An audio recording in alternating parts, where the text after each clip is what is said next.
Жаңы клиникалык протокол иштелип чыгат. Адистердин айтымында 5-чи колдонмодо сасык тумоо жана коронавирус менен бир учурда ооруп калгандарды дарылоо ыкмалары камтылат. Айта кетсек, күн санап COVID-19 кабылгандардын саны өсүүдө. Буга байланыштуу бейтапканалардагы орундар көбөйтүлүп жатат. Акыркы сутка ичинде 495 жаран COVID-19 жуктуруп, 4 бейтап көз жумду. Ал эми ооруканадан 527 атуу айыгып чыкты. Дагы 3437 бейтап ооруканада дарыланууда. Анын ичинен 117си өтө оор, 962си оор абалда. Үй шартына дарылангандардын саны 3771 түзөт.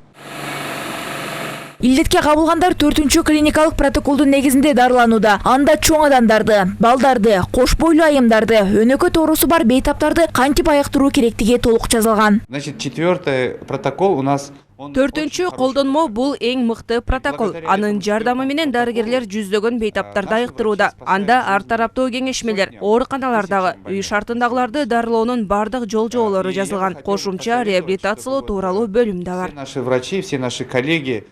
Бирок бул протоколго бир нече өзгөрүүлөрдү киргизүү кажет. Мисалы 4-чү колдонмодо сасык тумоо жана коронавирус менен бир учурда ооруп калган бейтаптарды кантип дарылоо керектиги камтылган эмес. SARS-CoV-2 вирусу жаңы илдет болгондуктан топтолгон тажрыйбаны колдонуп, саламаттыкты сактоо министрлиги жаңы 5-чи протоколду иштеп чыгууга киришти. 5-чи протоколго, ошол 4-чү протоколдун эле негизинде кээ бир өзгөрүүлөр киргизилет, жаңы маалымат кошулат.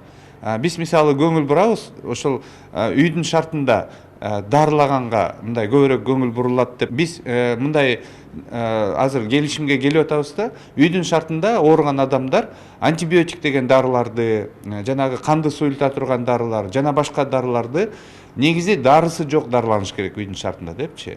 Ооруга кабылгандарды туура дарылоо үчүн бардык чаралар көрүлүүдө. Буга байланыштуу бейтапканаларда кошумча керебеттер коюлууда. Илдетти жуктуруп алгандардын саны өскөндүгүнө байланыштуу улуттук госпиталда дагы 40 орун пайда болду. Буга чейин ооруканада 80 орун болсо, муктаждыкка жараша ал дагы көбөйтүлөт. Ошо менен бүгүнкү күндө инвалид 40 койка болот. Ошо менен бардыгы 120 койка. Урология центр эң акыркы жаңы мекеме, здание. Бирок эми ушу элге кыйналып турганда, элдин өзүнүн имуществосу элге кызмат кылыш керек деген менен саламаттык сактоо министрлиги уже приказ чыгып атат бүгүн.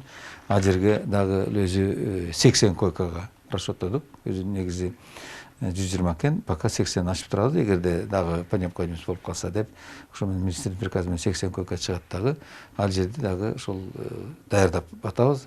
Бишкек шаардык номер 1-чи клиникасында да кошумча орундар даярдалууда. Өлкө боюнча бейтапканаларда коронавирус жуктургандарды кабыл алууга 5447 керебет дайындалган. Муктаждык болсо дагы 3000 орун ырасталып, анын 319-у жандандыруу бөлүмүнө тиешелүү болмокчу.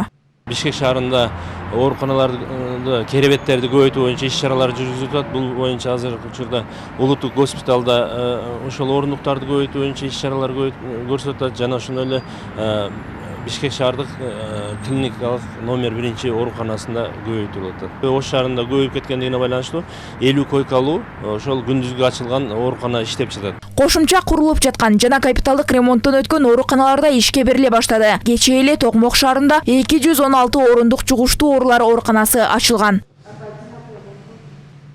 Айсулуу Асанова, Турар Анарбеков, ЛТР, Бишкек шаары.